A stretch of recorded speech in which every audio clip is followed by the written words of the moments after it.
Here we are, Watson, Mitre Square. It took us a mere 20 minutes to get here. If the killer left Dutfield's yard around 1 o'clock, as we assume, he would have arrived here at around 1:20 a.m. We know that Catherine Edow's body was discovered at 1:44 a.m. Catherine was released from prison around 1 o'clock, but we have no information as to what she could have been doing until her death. This place has 3 possible ways out. Let's see where they lead. As a precaution, I brought an old map of the area with me. It will help us get our bearings. Let's hurry, Holmes. This neighborhood makes me ill at ease.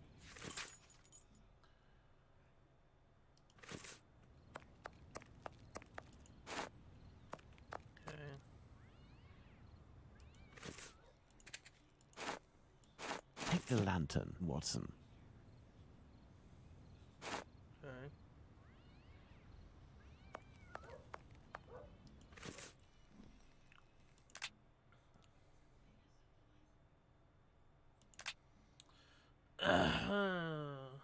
Church passage, so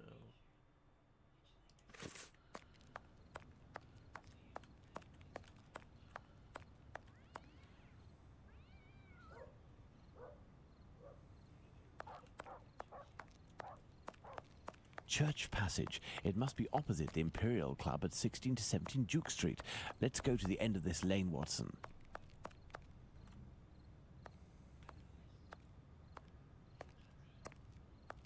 Hello, you must be Abraham Solomonovich, am I right? Yes, that's me. But I know you. You brought a lad to my place to take care of a cat, and I loaned you my mask. That's me. May I present? Dr. Watson, of course. Delighted. And you? I have known for a few days that you are a detective by the name of your Sherlock Holmes. disguises aren't Is that sure, so? really shit. You don't miss a thing, do you? It was the children who gave me away, am I right? They didn't want to, but I gained their confidence by offering them a small comb and half a cake. They made a good deal out of it, so I don't blame them. However, I must request, as a personal favor, that you do not reveal my identity. You have my word. Curiosity is just killing me, as you may have guessed. Would it be breaking an oath to confide in me the nature of the investigation that you are leading? Does this spot where we are now in Mitre Square mean anything to you? A demon lives in this city, Mr. Holmes. These unmentionable acts degrade the human race and put the Jewish community in terrible danger. Lots of rumors are circulating, but they are but rumors. I see you're leaving the Imperial Club. It's a stone's throw away from Mitre Square, and the 2 recent murders were most probably discussed in there. Do you know if anyone from the club saw or heard anything that night? Yes, Mr. Holmes. That night, 3 members of our club saw a woman talking to a man at the very spot where we are standing, a few minutes before the body was found at the end of this passage. Fantastic, Holmes. Calm yourself, Watson. There is nothing at the moment to suggest it was the victim. Can we meet these members? I am afraid that won't be possible. As soon as the police heard the evidence of these men, they were sworn to silence. I understand. But you are working for the good, and I must tell you what I know. One of the 3 men, my friend Joseph, left that night with 2 other members of the Imperial Club, Harry and another Joseph. It was around 1:35 a.m., perhaps a bit earlier, when Joseph, not my friend, but the other, the Aldgate butcher, exited. He saw a man and a woman in discussion at this very spot where we are. These men must have been about 16 feet away from the couple. That's about right. So Joseph, the butcher, said to the other 2, while pointing at the couple, "Look, I don't like going home alone when I see this kind of people here." My friend Joseph looked at them without noticing anything strange and didn't understand what he meant. They had the look of Two rather unkempt people, but no more than that. After the murder, did these three men tell the police what they had seen? Not quite. Harry stated that he hadn't seen the couple. As for Joseph, the butcher, even though he was the one who commented on them and pointed them out, said that he couldn't remember anything except that the man was about 3 inches taller than the woman, who was 5 feet tall, no more. My friend Joseph, on the other hand, did his best to cooperate with the police. And what did your friend Joseph say? What did this man and woman look like? The man must have been 30 years old, about 5 foot 7 inches, light complexion, and a fair moustache. He wore a loose, dark jacket, a grey cap, and a red scarf around his neck. But he said that he only saw him for a brief instant, and it would be impossible to recognize him. And the woman? He only saw her from behind. She had her hand on the man's stomach and seemed to be pushing him. He said that he remembered that she was small, was wearing a black jacket and a black bonnet.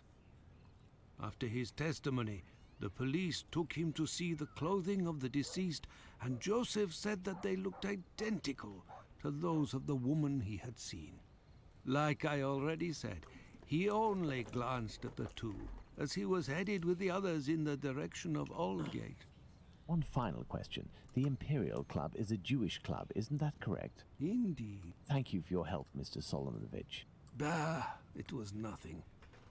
We must at all cost prevent this demon from striking again. And the police seem to have some difficulty in doing that. I wish you the best of luck, Mr. Holmes.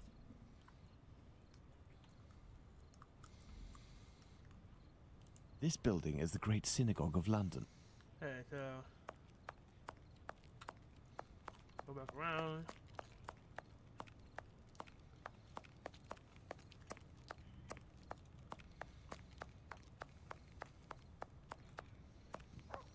Watson, we are now in the exact spot where poor Eddowes tragically ended her days. This spot is very dark, Holmes. That is probably why our murderer chose it.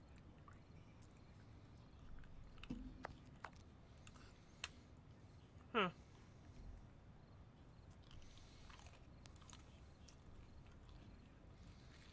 Do these objects spread out by the victim remind us of anything, Watson?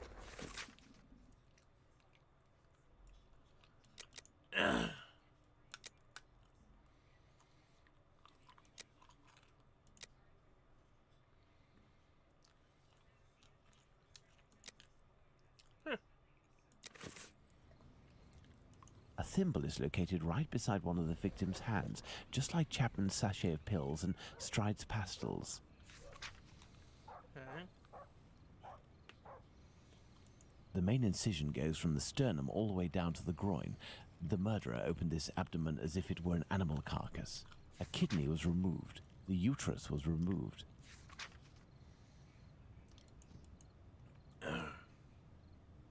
Part of this apron is missing. We will follow up on that shortly.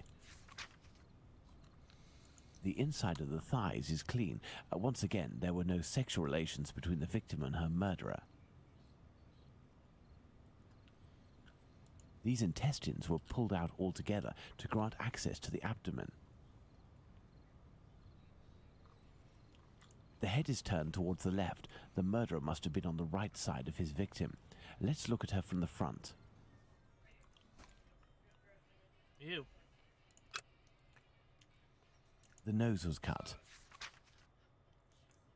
There is but one wound, Watson. It goes from the left side and descends in a slight oblique towards the right side. Full blood. The eyelids were cut off.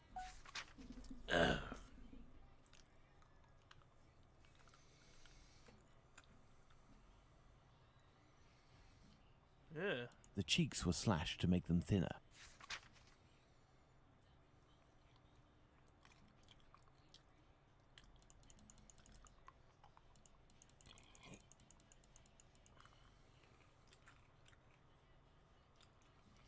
Eyes, nose, mouth, no. Okay.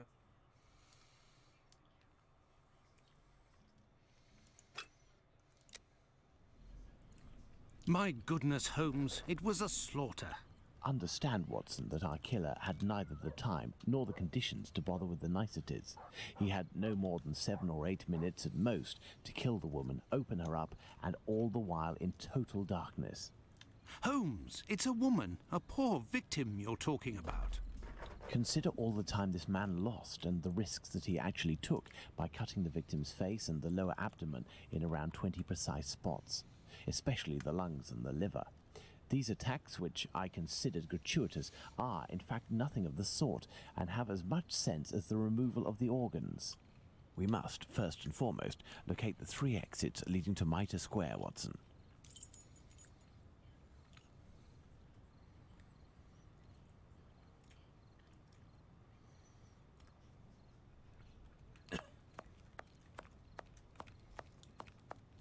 This is Mitre Street, from where Watkins, the constable who found the body, came.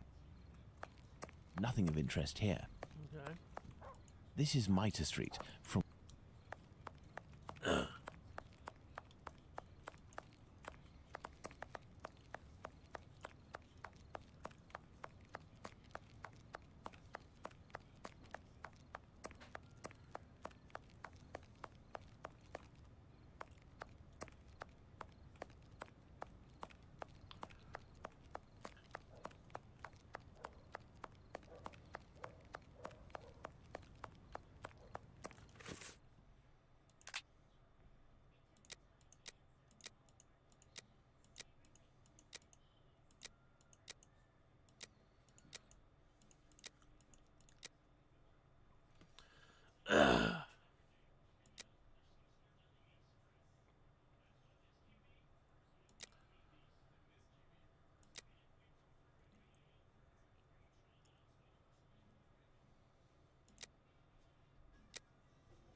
The one to the neck goes from right.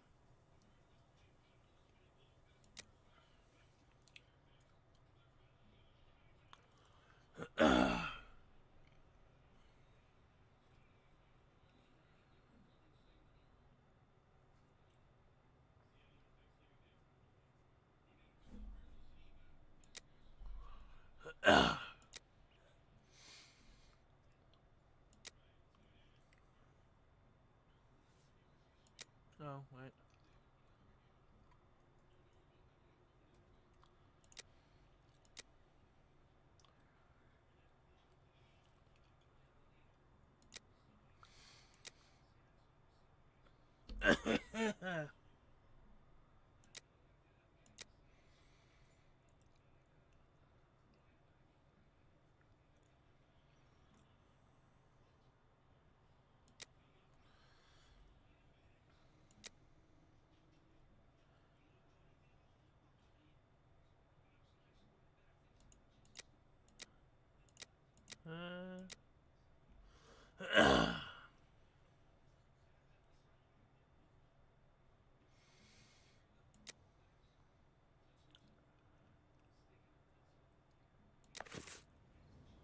Okay, well that was done.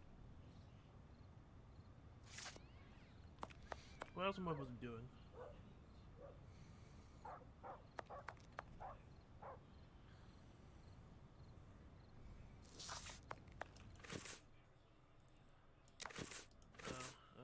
Inventory.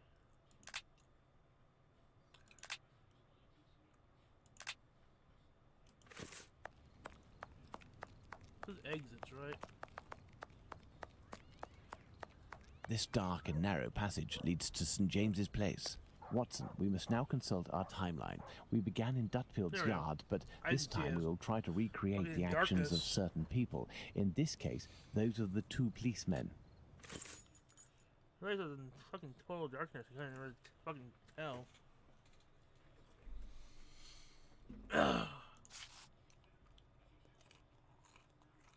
1:30 a.m. PC Watkins didn't see the corpse while on his rounds.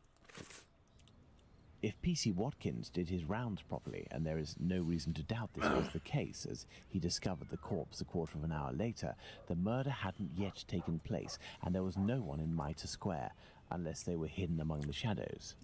Enter Mitre Square via Mitre Street, Watson, and stop and try to see me with the lantern. I will be where poor Edow's corpse was.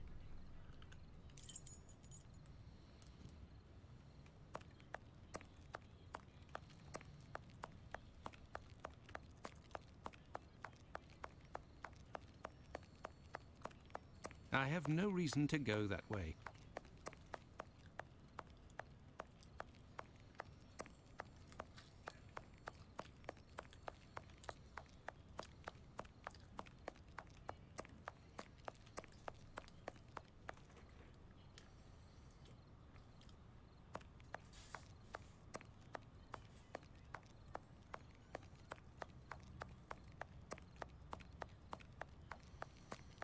I have no reason to go that way. Yeah, what am I supposed to be doing?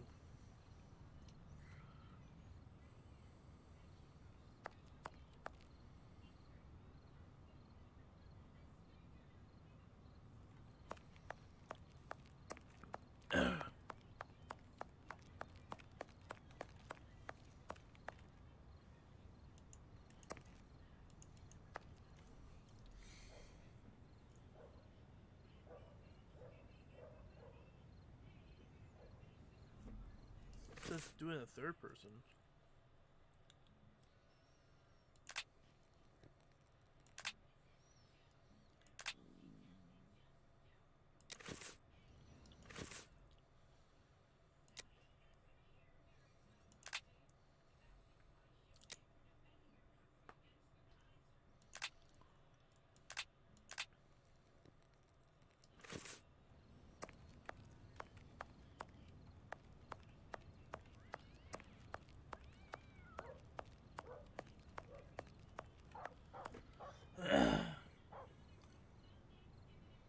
Do your best as Watson moves diagonal right until you see Holmes at the murder site.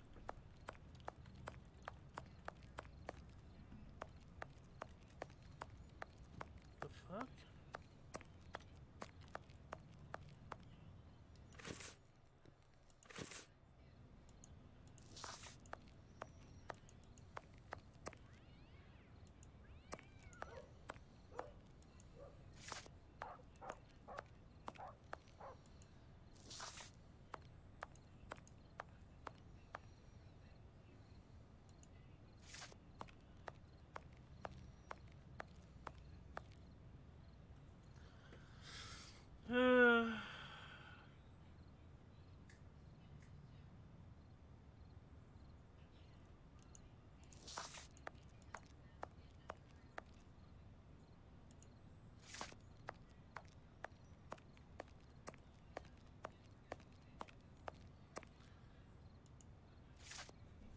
I'm not getting what this game wants me to do.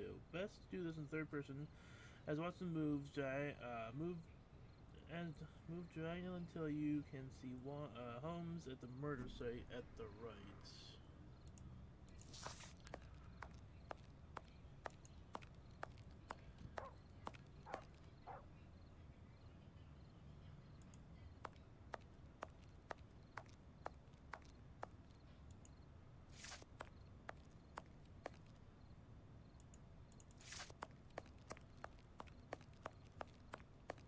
Enter Mitre Square via Mitre Street, Watson, and Mitre stop and Square. try to see me with the lantern. I will be where poor Edow's corpse was. Mitre Square and the here? Okay.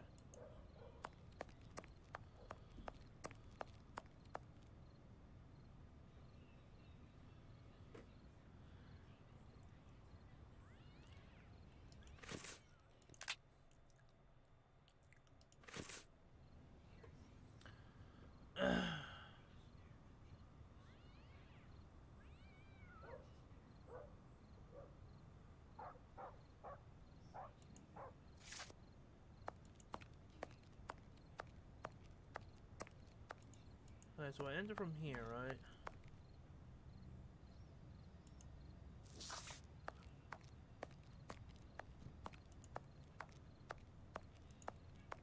I'm still not I getting... see you, Holmes. Perfect, Watson. Oh, there Let's it- look at what our the fuck? timeline, Watson. Okay, whatever. I don't... Okay. That one I don't get. Very good, Watson. Thus we can categorically state that the murder had not yet occurred at 1:30.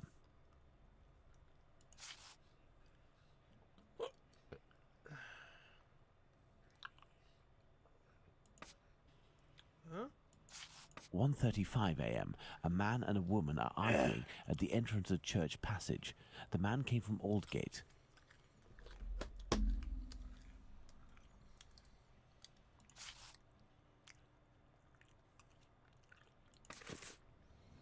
(1:42 a.m.) PC Harvey arrives in Mitre Square.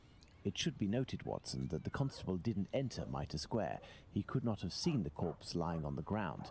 But would he have been able to see a man sitting or standing?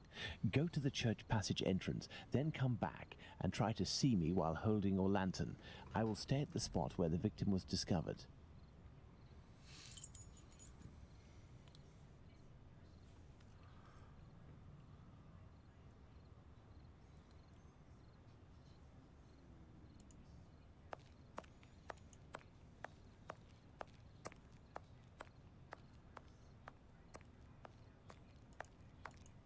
I see you, Holmes.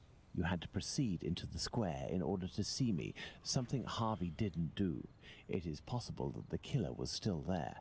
1:42 a.m. PC Harvey arrives at Mitre Square but does not go in. The murderer may well have still been there. 1:44 a.m. The body is discovered. Let's put the murder of poor Eddowes on the timeline, Watson. Ugh.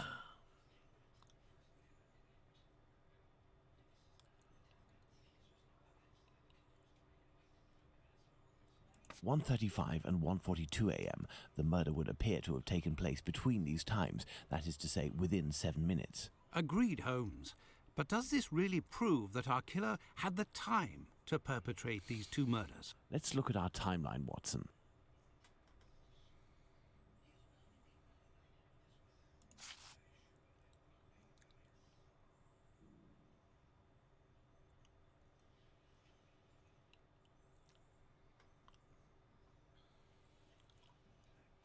There, Watson. We are now certain that the murderer really had the time to commit these two murders. Incredible. This spot is making me nauseous. Can we not head back, Holmes? We certainly can't, Watson. We have one final point to address. Do you remember the piece of white apron that was missing just now? It was found just a few steps away from here, at the entrance of a building. That's where we must go.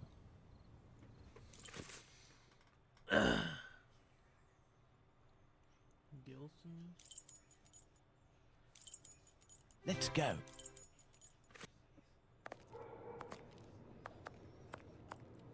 There's the spot, Watson. By night, Goulston Street is deathly silent, which will permit us to carry out a fair few experiments. Let's find the entrance where the piece of the victim's apron and the mysterious chalk message were found.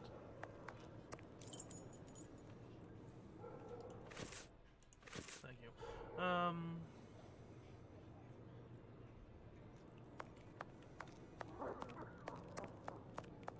Look at these signs, Watson. We are in the Jewish High Street.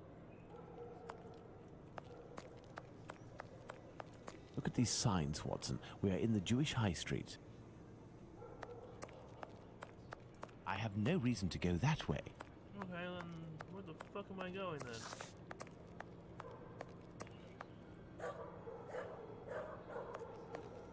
This looks like a way.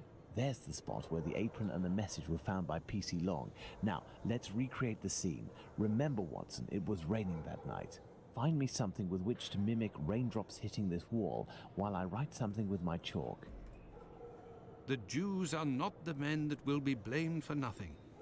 But what does it mean?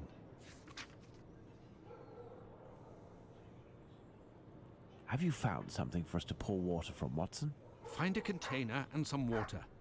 Let me remind you that it's night time and the street is deserted, Holmes.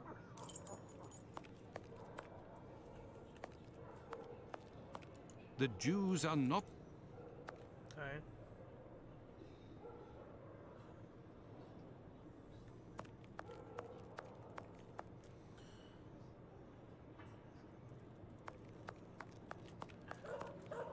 water. Alright, water. Oh, there's something over there. Oh, there's more stuff over here. That may come in handy. Who knows?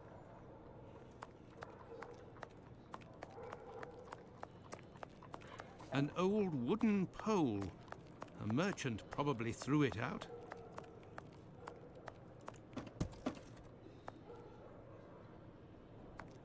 A watering can.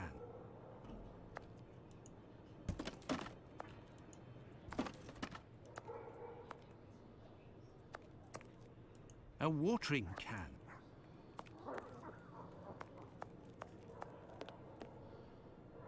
A watering can. That's what I need, but I can't reach it.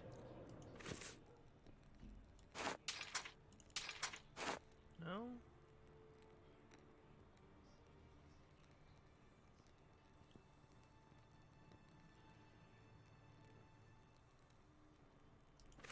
I'm missing something. Oh. That may come in handy. Who knows?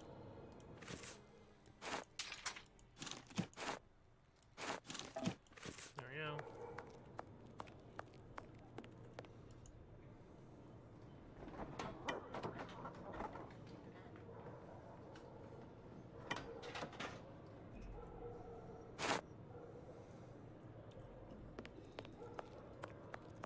The water from the pail.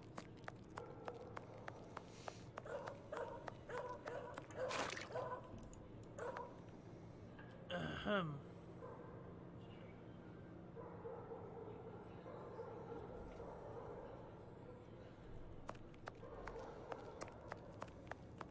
Here, Holmes. Yes, I have, Holmes.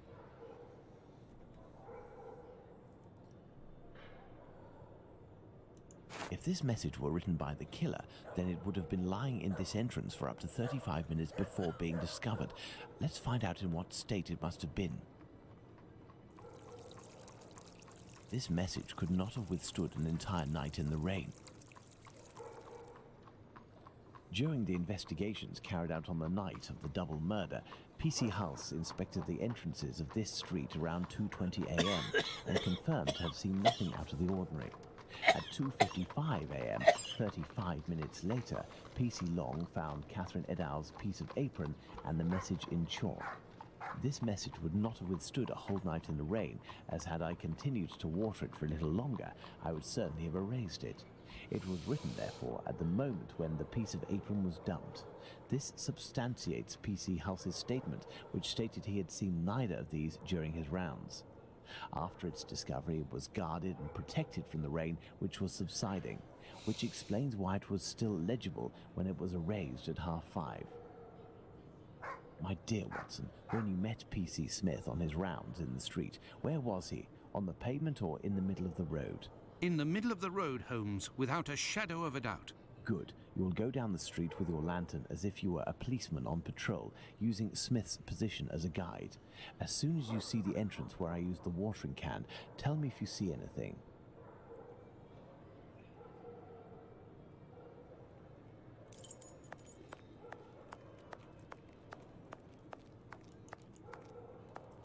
There, Holmes. From here, I can see something written. Can you read it? No. Do you see the white rag, Watson?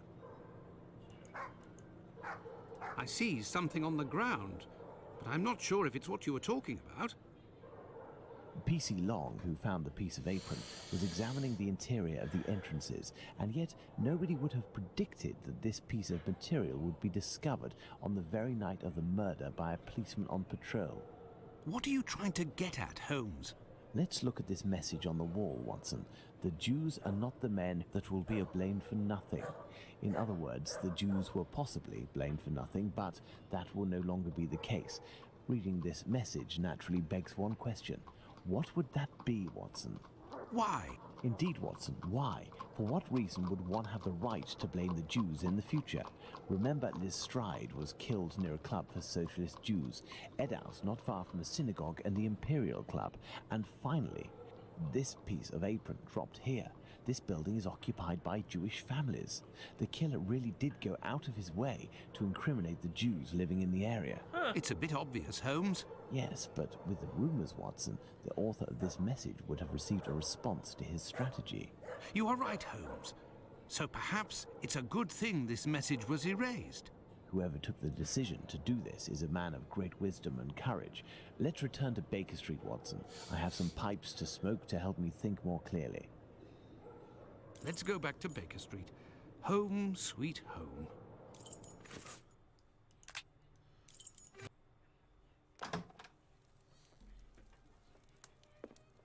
I had nightmares all night, Holmes. As for you, I bet you didn't get a wink of sleep, did you? It's this chalk message business, isn't it? Among other things. And this lunatic is still running free. If only we knew what he looked like. But we do know, Watson. We have a fairly accurate description. I must have missed an episode of your adventures, Holmes. Not only have I heard you discredit the value of our eyewitnesses, but the few descriptions we do have don't seem to correspond. An inaccurate account can regain its value if we can discover why and to what extent the truth must be rewritten. We've learned a great many things tonight, and I'm able to tell you what our man looks like. Really? Yes, and we're going to need a few things, Watson. Find me 3 mannequins, my worker's costume, my 3 full wigs, one of your worn garments, yes, that can be used for the workman's outfit, and one of your old suits. Oh, and my deer stalker, the one I never wear, but everyone seems to think I wear day and night. Oh, is that his fucking trench coat?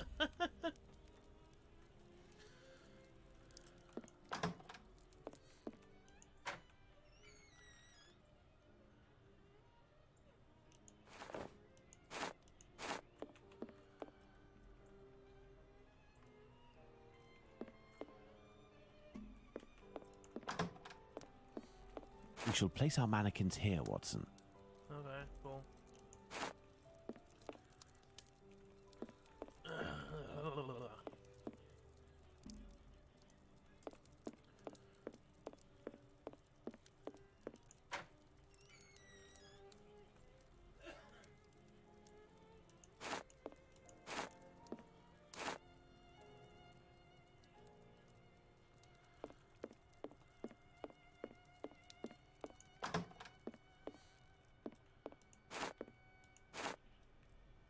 Oh, it's his hat.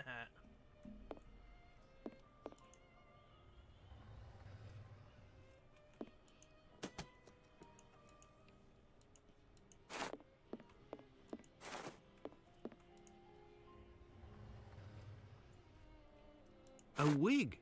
This will come in handy. We've been finding wigs all night. Let me just double check. Oh god. Hello? Hello? Door? Thank you.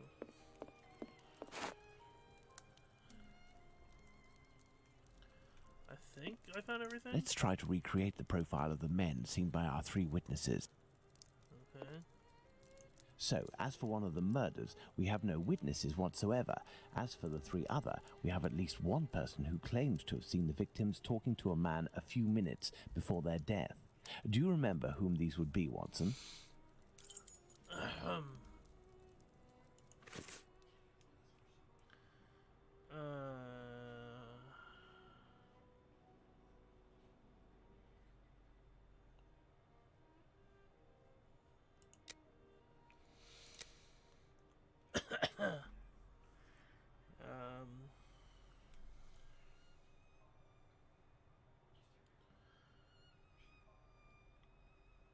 Constable Smith.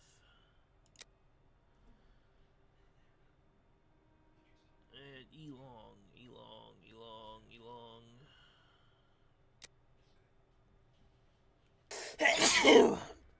Only dogs, none documents. There we go. See? Bravo, Watson. There are our 3 witnesses. Fuck me.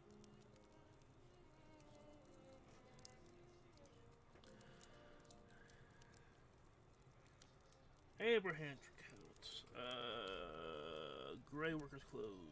Gray work clothes. Gray cap.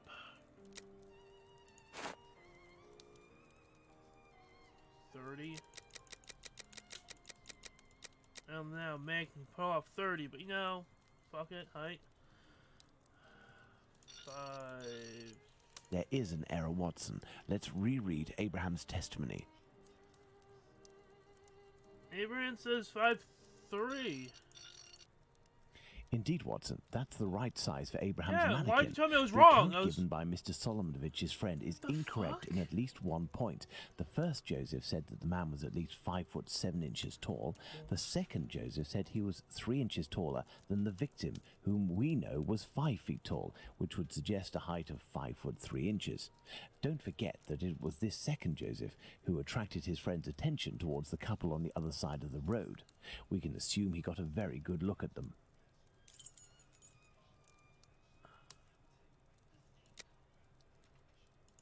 Excellent. Now, on to the next step. He was trying to gaslight me. That's what was going to happen. That was trying to happen. Brown wig. No. Brown wig.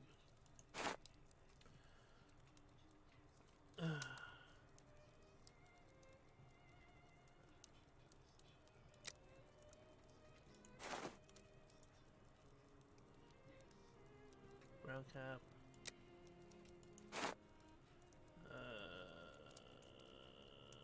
40.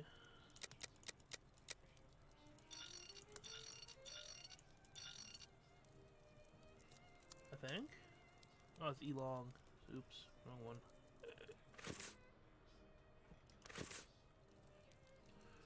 Wrong one.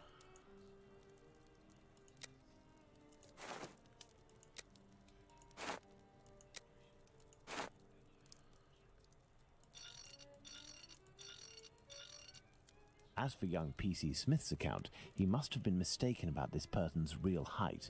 It is only an inch or two after all, and we can attribute the same height as the other two. Excellent. Now, on to the next step. This one's gonna be... There we go. 26 years old. There's a... gray suit. Ginger, right? I think ginger, right? And cap. No? Okay. Gray suits, brown wig. Oh, brown wig.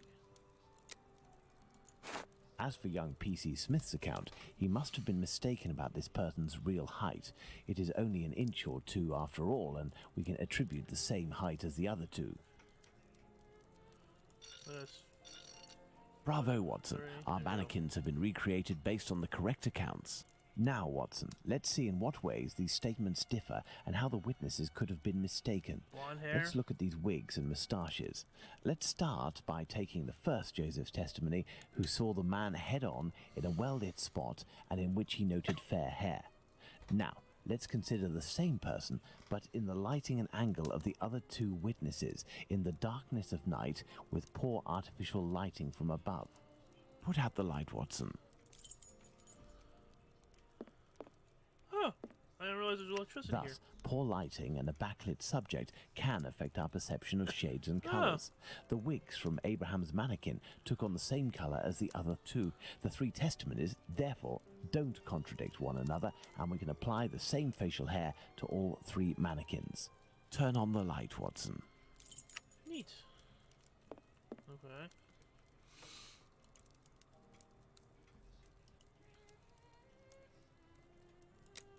Okay, what else, Holmes? Okay, Watson, let's give all of our mannequins the same hair.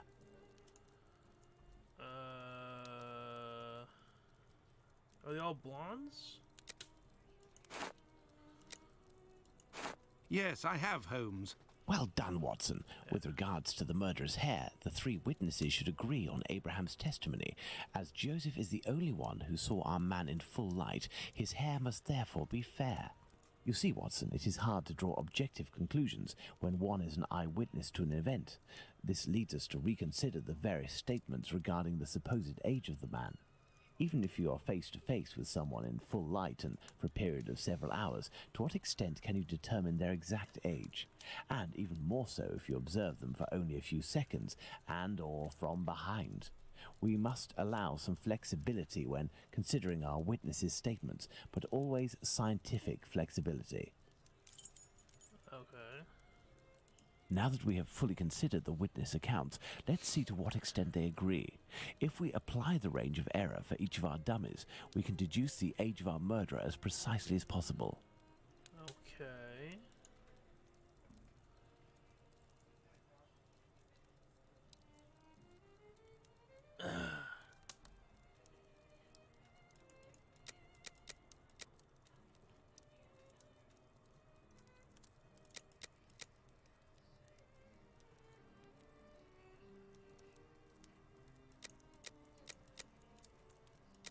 There we are. Magnificent. What is 17?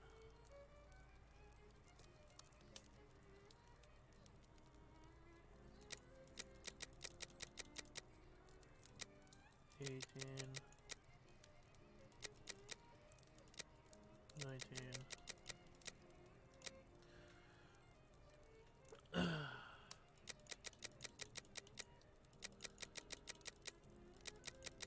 Excellent. Now on to the next step.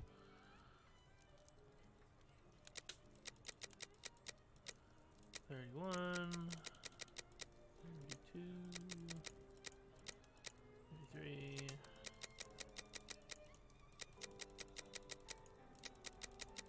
Excellent. Now on to the next step. Yes, I have, Holmes. Now that we have fully considered the witness accounts, let's see to what extent they agree. If we apply the range of error for each of our dummies, we can deduce the age of our murderer as precisely as possible.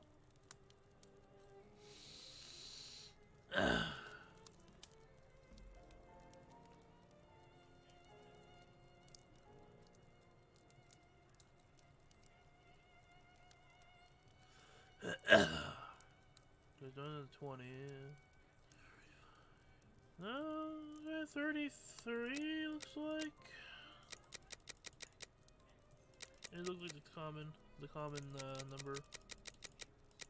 Perfect, Watson. Within a margin of 1 year, Watson, the age of our murderer is 33 years.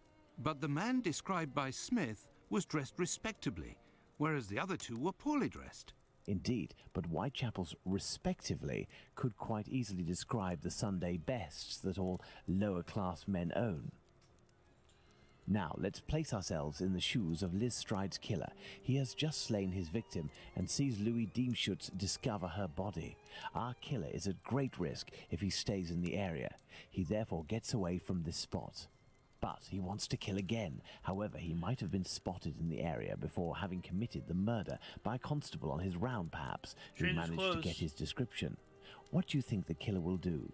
Change his clothes. Would literally go home and change his clothes.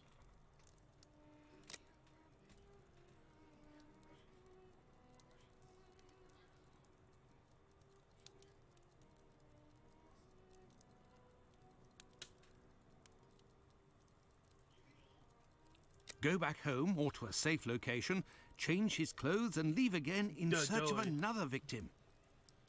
It's the only possible explanation, Watson. The man returned to the safety of his lodgings and then decided to go out again with new clothes and repeat his sinister nocturnal work. That's how the discrepancies between the witnesses with regards to clothing can be explained. What a cold-blooded animal. And what determination! Powerful motives are pushing this man. Thus, we can conclude that the respectable man with the package may very well have been seen by the two Josephs. Even if it is just a mannequin, it's giving me goosebumps. But have we really made any progress, Holmes? I mean, there must be thousands of men in Whitechapel who match this description, wouldn't you say? You're right, Watson. We have worked on who, now let's work on where. We need a map of Whitechapel, and please also find me a pencil, 2 compasses, one of which can draw ellipses. Oh, goody.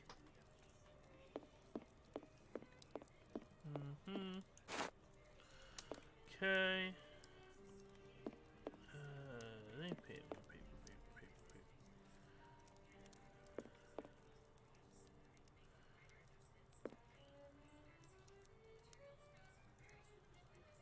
map above. Oh.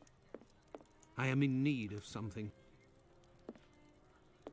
First of all, let's place our 4 murders on this map, as well as the spot where the graffito appeared and the piece of apron was dropped. Okay, so Hambury. Okay. Elizabeth, Dutchfield Yard, Polly Nicholas,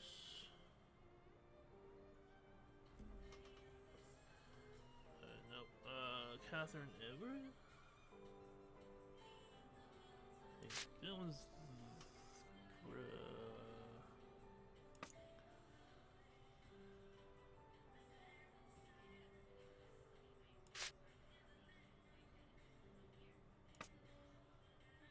and then Polly Nicholas is right there. Perfect, Watson.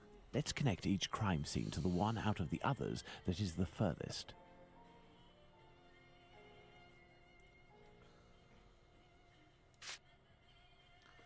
So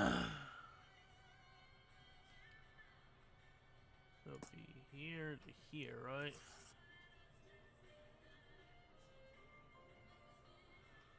Right?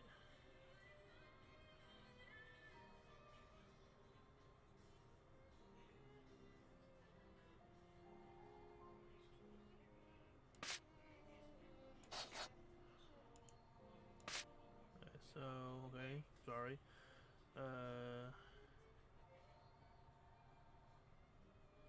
Yeah. To Bucks Row, yeah, Bucks Row. Okay.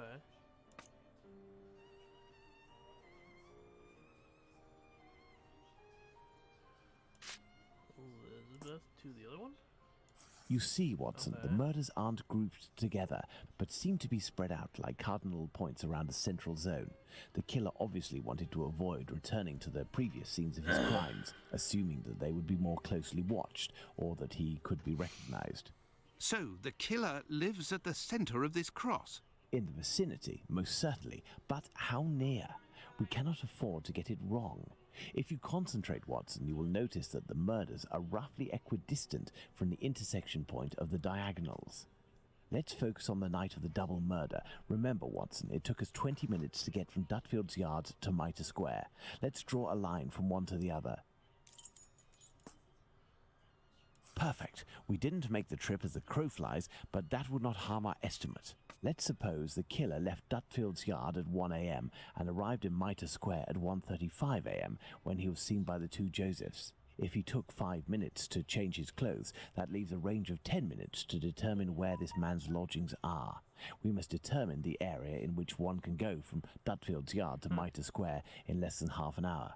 To do this, let's draw an ellipsis. The length between Dutfield's Yard and Mitre Square corresponds to 20 minutes. By adding half, we get a distance of 30 minutes. By taking the 2 right segments, each starting from the 2 murder scenes, and which the sum of the lengths makes 30 minutes, we get our ellipses.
Okay, how do I... What do we do? Okay.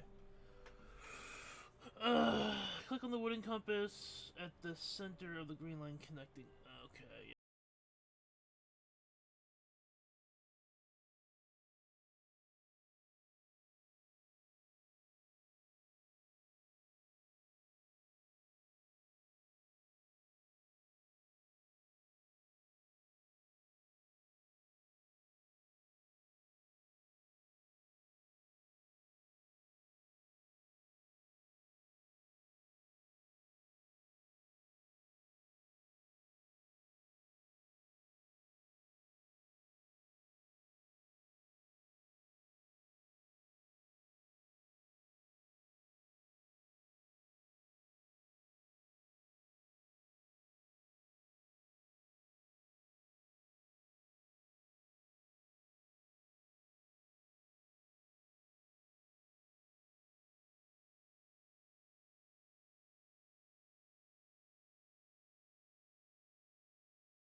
Okay. I fucking hate this.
Alright, There we are, Watson. Our killer lives in this area. It's That's still rather a so vast fucking area, stupid. Holmes. Yes, indeed. And our goal is to reduce this area as much as we can. We must consider the fact that the murder at Mitre Square was committed under a certain amount of pressure, given that the killer knew he was wanted for the acts he committed not long before. We can assume that he had to do it in a safe zone, that is, an area not far from where he lives. This is especially true of an act such as the graffiti he carried out after 2 murders. Let's trace a circle around this point, with the distance separating it from Mitre Square as the radius. This will enable us to determine our killer's safe zone.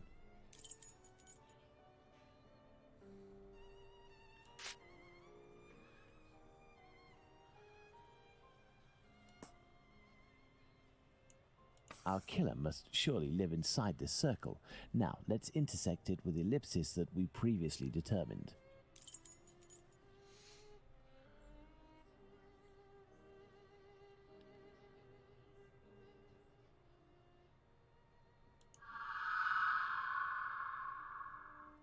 There we are, Watson, the Aldgate district. Shouldn't we inform the police so that they can concentrate their efforts on this area of Whitechapel? It is probably already crawling with inspectors, Watson, and I doubt that they would take us seriously, even if they were willing to listen to what we had to say.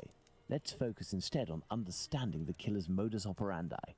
We know our murderer preys on prostitutes who are penniless, weak, sick, or alcoholic, that he distracts them the moment before killing them, and that he left an anonymous message inciting anti-Semitic hatred at the entrance of a building occupied by Jews.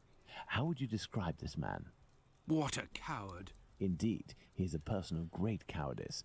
Let's look at his murders, and in particular, the depredations on the corpses, putting aside that of Liz Stride, because on that occasion his work was left unfinished.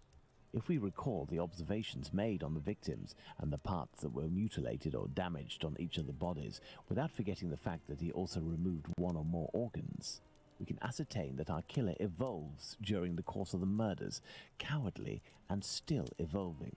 And yet, look at the location of our first murder, that of Polly Nichols in Bucks Row. It is the most distant from the area our killer would appear to live. Perhaps this murder was preceded by another within the killer's area. I believe a cowardly killer would commit his first murder in an area close to his home, in order to find refuge as quickly as possible on carrying out the act. Holmes, an idea just occurred to me that fills me with dread. This evolution of which you speak, He will pursue his next victim as long as the conditions permit him to continue killing Watson. But how could one go even further in this horror? Look at what he did to that woman, Catherine Eddowes. In order to avoid having to answer that question, we must act with haste and planning. Watson, I suggest you inform yourself on the mutilations sustained by the victims. We played with the idea that this could be an act of vengeance against prostitutes. If the mutilations correspond to areas affected by a specific pathology, perhaps the killer wanted to give an eye for an affliction he felt the prostitutes he knew were responsible for. And this trail leading to Dr. Tumblety Holmes? I also have a few things to look into in the meantime. I still have a primary witness to track down, not to mention old trails I've yet to pursue. See you soon, Watson. When we first spoke about the Bucks Row murder with Watson, he was reading a newspaper, The Star, dated September 1st, 1888, I believe, which mentioned similar murders in the preceding months. I have no chance of finding the police reports, but perhaps I could find some information at the Central News Agency. I must go there at once. Afterwards, I'll go back to see Abraham, the owner of the pet shop in Whitechapel. The second Joseph's statement would lead me to believe that he may know the man spotted on the corner of Church Passage that night. If that's the case, I must find this witness so I can question him.